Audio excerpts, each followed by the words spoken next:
and just throw it in the bin and start again. And that's kind of my process of building something up and then dismantling it. To go for 3-hour walks every single day. That is 15 kilometers I did.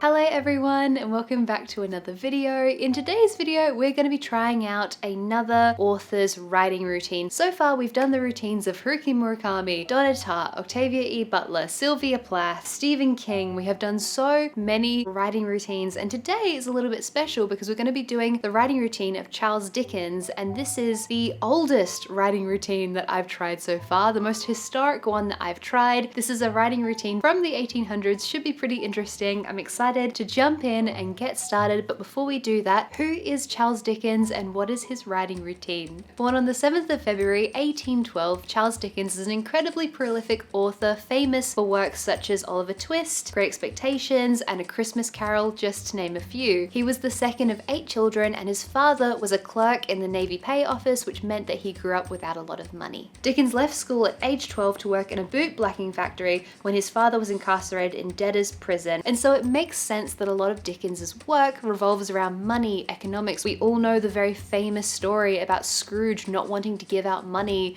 in A Christmas Carol. Dickens's most famous line of dialogue, of course, comes from Oliver Twist. Please, sir, I want some more. And even in Great Expectations, which is a Bildungsroman or coming-of-age story, we see the journey of the main character Pip in this rags to riches story. Great Expectations is the only novel by Charles Dickens that I've read. Do I have a copy? He wrote a significant number of novels. He died on the 9th of June, 1870, a very successful and wealthy author. So, what was Charles Dickens's writing routine? Dickens, in his prime, used to compress his literary energies into 5 hours, roughly 9 AM to 2 PM, after which he would walk incessantly and put his mind into neutral. He might return to what he'd written in the morning later in the evening, but those 5 hours held the key to his input. I have another source here that also says he used to rise at 7 AM. His walks also tended to be around London. Around 5 PM he would head home and spend time with his family until going to bed at midnight. I also have a source here that says that Dickens would come home for dinner around 6 PM, but otherwise everything seems to be pretty consistent. Dickens, of course, an author writing in the 1800s, didn't have access to a pretty keyboard or a laptop or anything like that. He was writing his manuscripts by hand, and he was well known for having atrocious handwriting. Supposedly, by the time he was coming to the end of a manuscript, say like Great Expectations, his handwriting was barely legible, which, God, do I sympathize with? Because my handwriting also was very, very bad. This seems like a pretty simple one. I'm gonna wake up at 7 AM, I'm gonna start work at 9 AM, I'm gonna work until 2 PM, have lunch at some point in there, and quickly head out and go for roughly a 3-hour walk. Without further ado, let's jump into it, and I'm gonna try out the writing routine of Charles Dickens. Hello everyone, it is currently 7:10 AM today, and this is not a terribly this is not a terribly early time to have to get up. However, that being said, I did not get to sleep last night. I think I probably slept for like 4 or 5 hours. You know when you just have nights where you just like cannot turn your brain off and there's no particular reason, but it just happens? That's the night I had last night. So it's 7 AM, I'm a bit tired, but we're here, I'm awake. I'm gonna get some porridge for breakfast. Shock, I've never done that before. Not in there. Not that cupboard. In here, in the dishwasher. Oh shit. No, sorry. I don't have to start writing work until like 9 AM, so I can just mosey around, take my time, get ready for the day, and then I need to be at my desk an hour and 47 minutes from now.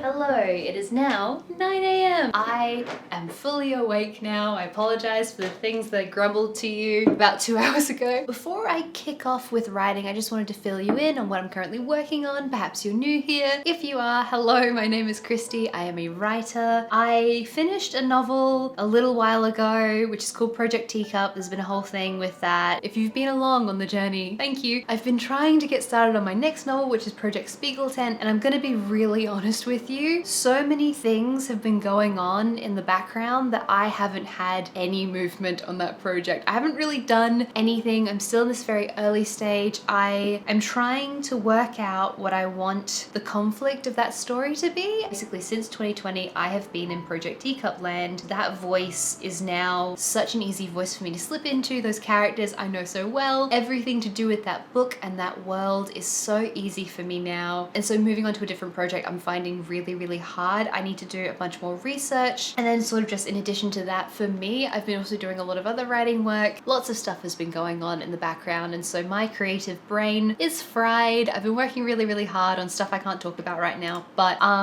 yeah, basically that's my rambly update. Nothing has been happening with Project Spiegel 10. So we're going to be doing a little bit of work on that today. There is a tiny bit of orange peel in my keyboard and it's like a brand new keyboard, so I've been trying to keep it really clean.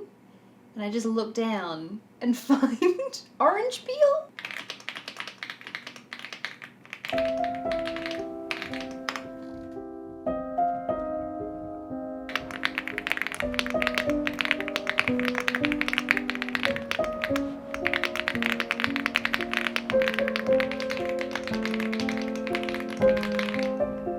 We are an hour and a half into this writing routine, and honestly, so far this routine seems pretty easy. Working 9 till 2 is not an abnormal thing for me to do. It's not an abnormal thing for many people to do. I think what's going to get a little bit tricky for me is around noon. I'm going to start getting really hungry, and that's going to be very distracting, but I'm going to push through. I'm going to keep working. I will say though, if I did have to spend all of this time writing by hand, I would find the experience so incredibly unpleasant. And it's just a difference in technology and how we do things, but the idea of like holding a pen 5 hours a day makes my heart hurt. And mostly it's because like I too, like Charles Dickens, have very, very messy handwriting. I'm very bad at spelling. I have all of the markers for dyslexia without actually ever having been tested. I shut an elevator door on someone the other day, so our elevator buttons look like this, and when I'm stressed, I can't tell the difference. I don't know which ones they are, and I felt so bad.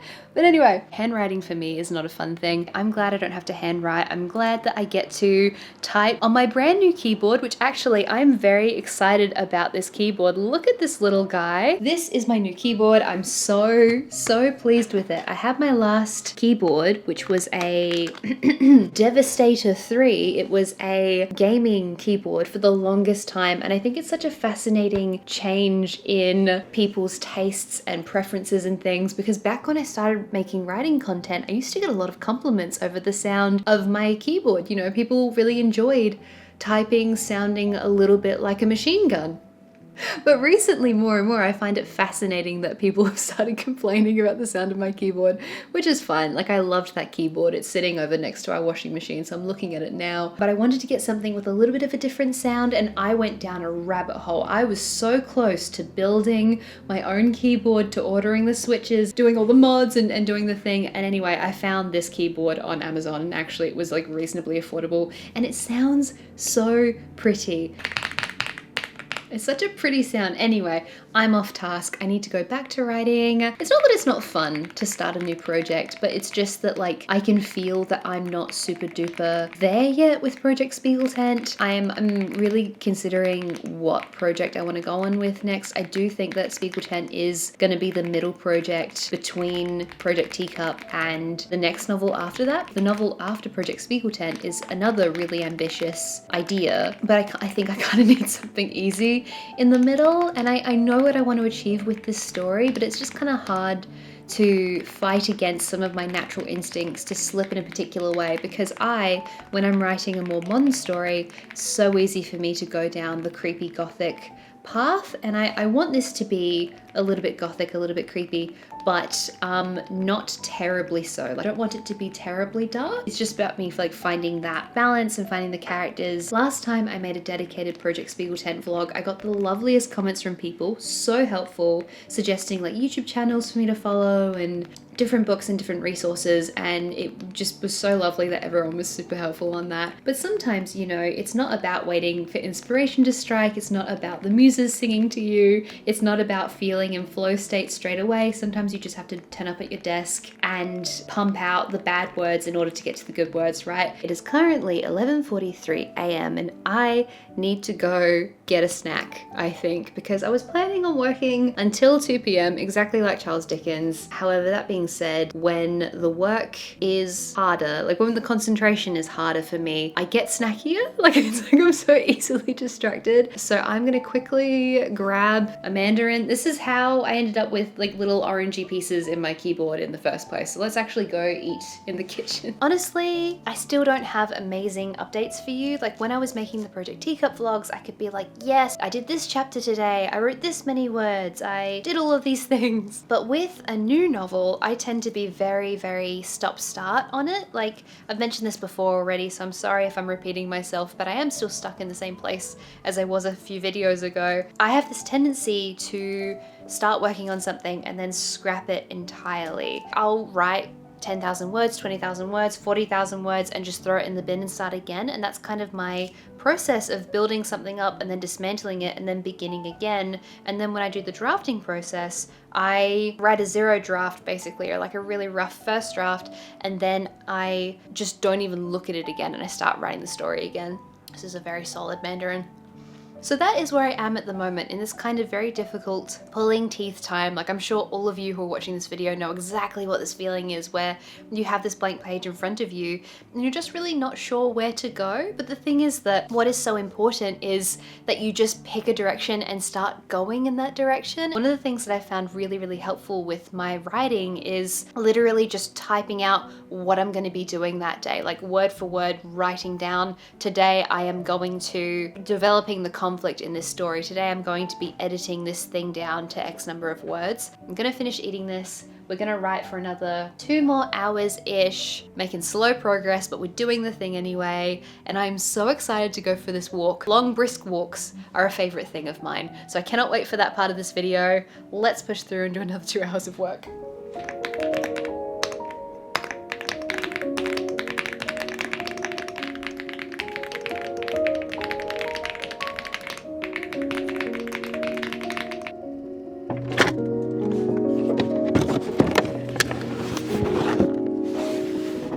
We have some leftover pizza. That is the beginning of my lunch for today. I'm probably gonna make something else as well, but this is what we're starting with. It is mercifully 2 p.m. I sped over and got my pizza cooking and ready to go. Oh my God, it was a really hard writing day today. Like some days, the work is just difficult and that's just like gonna happen. But yeah, it's lunchtime, it's 2 p.m. That is far too late to have lunch in my opinion. I feel like lunch is like 12:30 and I'm also really, really jazzed to head out and go for my walk. Everything I read basically said that Charles Dickens walks from 2 till 5, but it also said that he stops working at 2. So I assume that at some point in there, he's like having lunch. But you know, one of the important things to consider with these writing routine videos, and it's the thing that has stuck out to many of you guys in the comments, you know, a person is only going to be able to do like 5 hours of writing work in a day and then go walking for 3 hours after every single day and not exhaust themselves because they have help around the home. He probably had people making his lunch. So the labor of creating lunch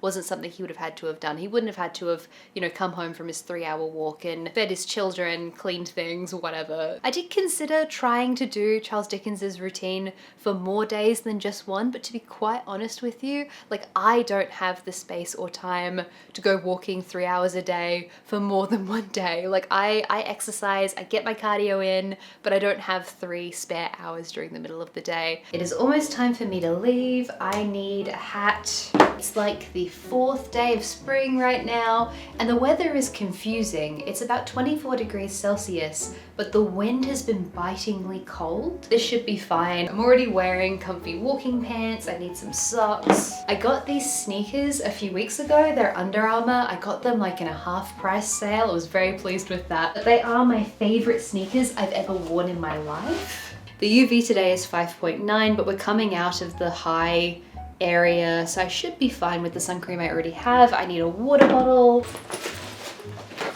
Where is my water bottle? Why does this always happen? water bottle, I need my phone. I'm not intending on listening to music, which is very unlike me because obviously Charles Dickens would not have had wireless headphones back in like the 1800s, probably another thing that he would have had. And without further ado, let's go on this 3-hour walk. So, goodbye.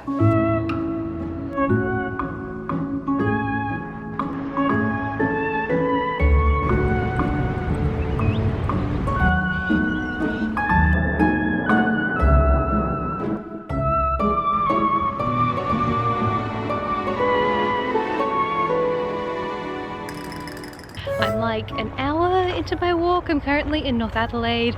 I don't tend to walk around here very much. Now obviously Charles Dickens was walking around London and experiencing the city. Because I live in the middle of my city, it's kind of nice for me to walk around the suburby places because I'm always walking around the city. Adelaide is a really beautiful city in that there are a lot of parks here, so if you look at a map of Adelaide, it's literally surrounded by parks. It was a really tough riding day today. Concentration was hard, keeping my brain on the task was hard, and it's my favorite thing to just get outside, especially because I live in a place where there's so much greenery, the air is so clean. You know, I'm very lucky to live in such a walkable city, which is why I tend to go walking all the time. I think I might keep walking around North Adelaide, so if I wander for about another half hour and then I start wandering back, I might finish off my walking time a little bit closer to home.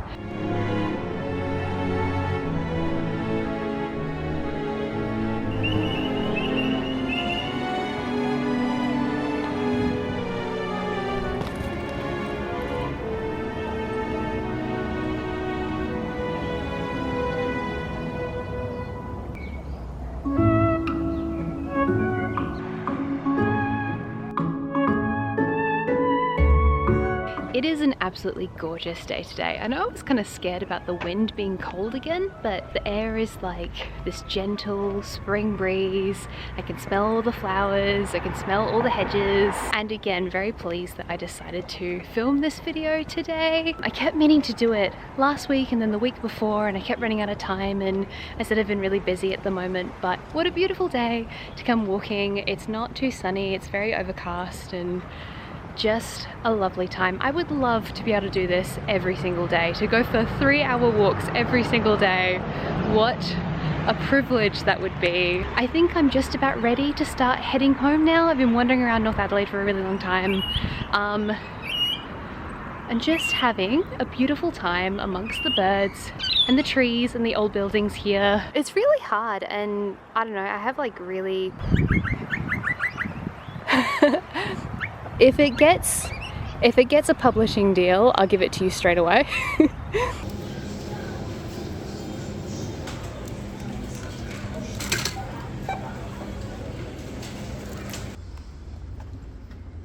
We are all home now. What time is it? 5:51 p.m. I left not too long after 2 o'clock. I was reasonably speedy, and it's now almost 6. So that was a little bit more than 3 hours. I decided to get groceries on the way home. How many steps did we do? I did 21,486 steps. That is 15 kilometers. I did on a regular day, just personally, I aim to get about 13,000 steps. I've just found that walking is so vital to my mental health, to so many aspects of my well-being, but those 13,000 steps that I usually do are spread across the day. So I'll go for a walk at lunchtime, I'll walk in the morning, I'll go for walks with friends. Tyler and I will go walk to grab dinner. When you work from home and you're in the same space a lot, I found that getting out and walking is a really, really good thing to be doing. As I said though, I do not have 3 hours a day every day to go walking in one big block. I loved the walk that I did through North Adelaide. It was lovely, just meandering around. I don't tend to go walking up there very often. It's a beautiful neighborhood, and it was lovely to, you know, observe the architecture and the houses and to have my flaneur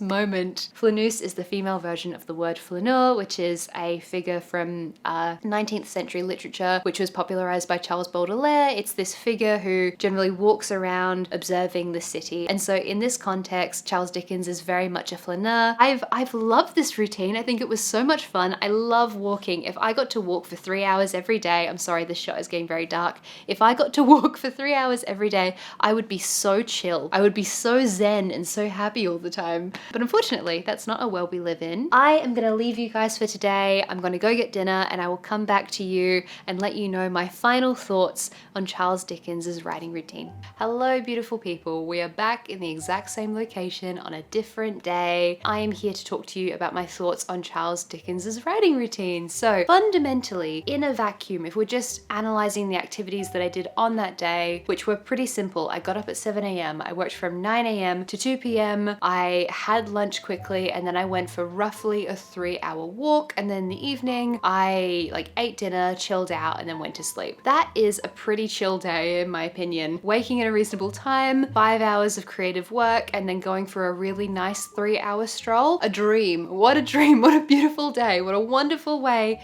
to spend your time. Is it, however, a realistic thing for me personally to start doing or implementing into my own writing routine? Absolutely not, but I know we all saw that coming from an absolute mile away because I've done so many routines by now. I always tend to love the writing routines that add in a physical component. Octavia E. Butler, I'm pretty sure she went for walks. Stephen King, there was walking. Haruki Murakami, there was running in there. As I've said many times in this video, exercise is a really important thing to me. It's really important for mental health. It's really important for cardio health. It's really important for so many different things. Getting out of the house, all of this kind of stuff. But that being said, 3 hours a day, every day, during the work day is just not a realistic thing for me to do, or for really most people to do. This is kind of a segue, but I was listening to this podcast, this really long, well-known podcast by a person who talks about health and nutrition and things like that. And this podcaster who's very successful, obviously makes a lot of money, who's very into fitness,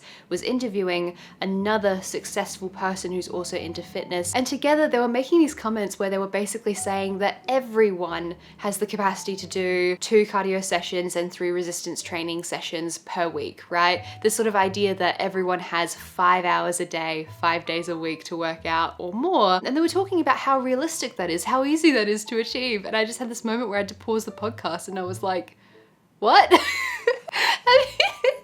you ever had a job?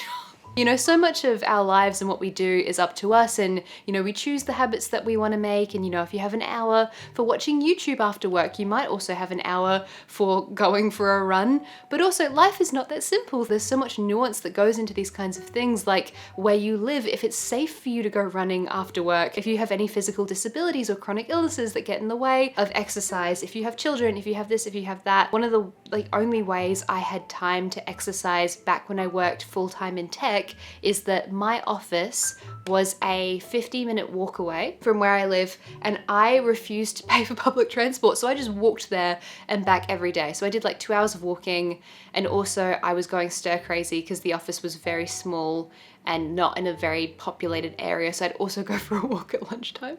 So I was doing massive amounts of steps per day, but that's because I used it in a very utilitarian way. I was walking to get to work. And I know I always do this spiel of we all have different experiences and we all have different abilities, and you know, it's important that we don't speak in absolutes when it comes to things that people should do. But I find people's ignorances quite fascinating sometimes. The way that privilege makes people say certain comments, I find, just interesting. As back on task, circling back to Charles Dickens, loved the routine in and of itself. If I had infinite monies and very few things I had to do in a day aside from writing, sure, I would go for a 3-hour walk every day. I think that sounds beautiful. I hope you guys enjoyed this video. It was a very laid back, easy writing routine to attempt. Please let me know what writing routine you'd like to see next. Thank you so incredibly much for being here. And also, before I go, I wanted to say a massive thank you to everyone over on Patreon for supporting my videos. I wouldn't be able to make this content without the people over on Patreon. As a thank you to supporting my work, I have a whole bunch of bonus content up there, bonus videos. We have a book club, we have a private Discord server, I post writing updates. There's so many things over on Patreon.